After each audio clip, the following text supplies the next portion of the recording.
Behavior analysts need CEUs every 2 years, and they need lots of them. In fact, they need 32 learning CEUs.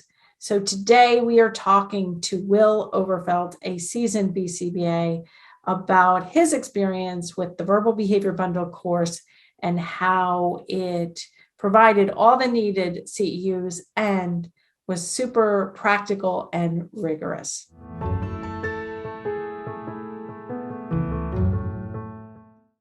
Hi, I'm Dr. Mary Barbera, autism mom, behavior analyst, and best-selling author. Each week, I provide you with some of my ideas about turning autism and signs of autism around. So if you haven't subscribed to my YouTube channel, you can do that now. Today, we are sharing a small excerpt with a podcast interview, a podcast 189 with Will Overfelt, who took the online Verbal Behavior Bundle course, and he's got some things to share and some real great wisdom in this excerpt. And keep in mind, I live in North Carolina, and we have, we are only this year getting licensure. We are not a state where, not a state where ABA has been well accepted over the years. We're just really now, people are starting to realize that we're okay and that we're skilled and that we're competent, and that, if you have a child with autism that needs support, we're the best professional for the job. And in most occasions, as long as you're willing, I'm big on collaboration. I don't like behavior analysts who think they're the way, the truth, and the life of all things. We do good work and we do good things, but I really do strongly believe in collaboration with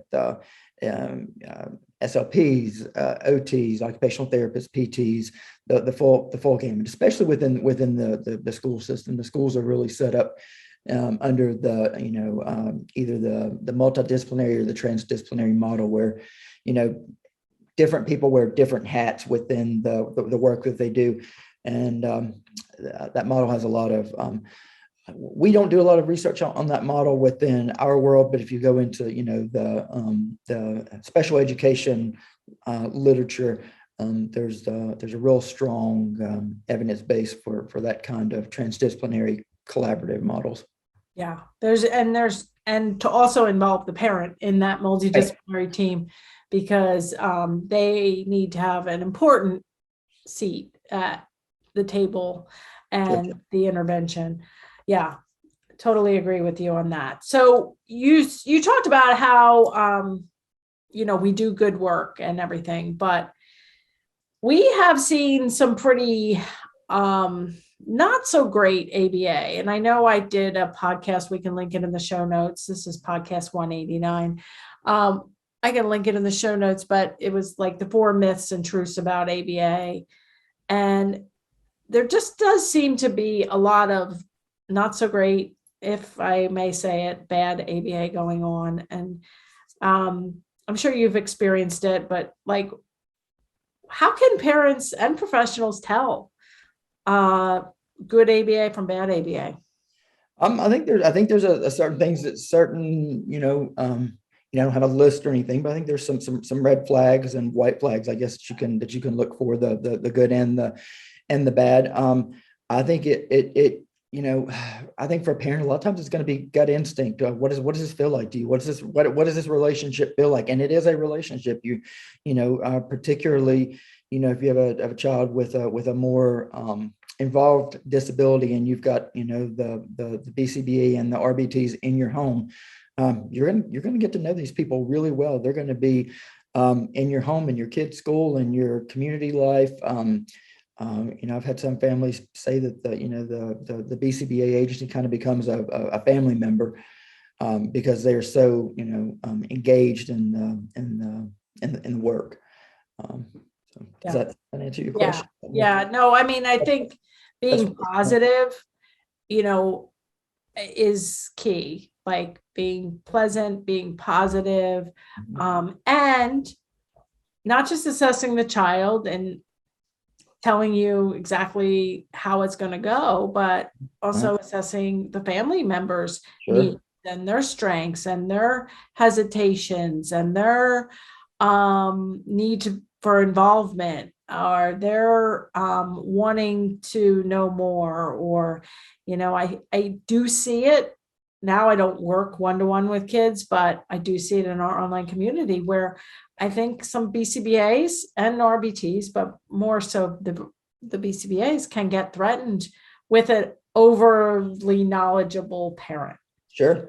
I've seen that happen plenty of times. And for me, one of the big red flags is if the team comes into your home and they try to take control of your home and your life and your situation, and they start using a whole lot of clinical terminology. That's one of my big pet peeves.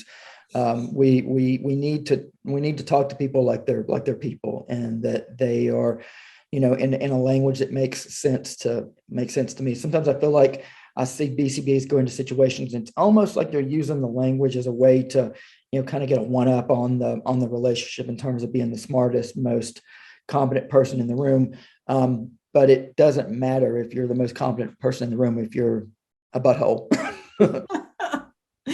Yeah. And I did an interview with Bridget Taylor on compassionate care. I did an interview with Jonathan Tarbucks about how professionals can work with parents. So we can link those in the show notes as well. Yeah. But I think the number one thing is everybody's positive with each other, delivering 8 positives to every negative.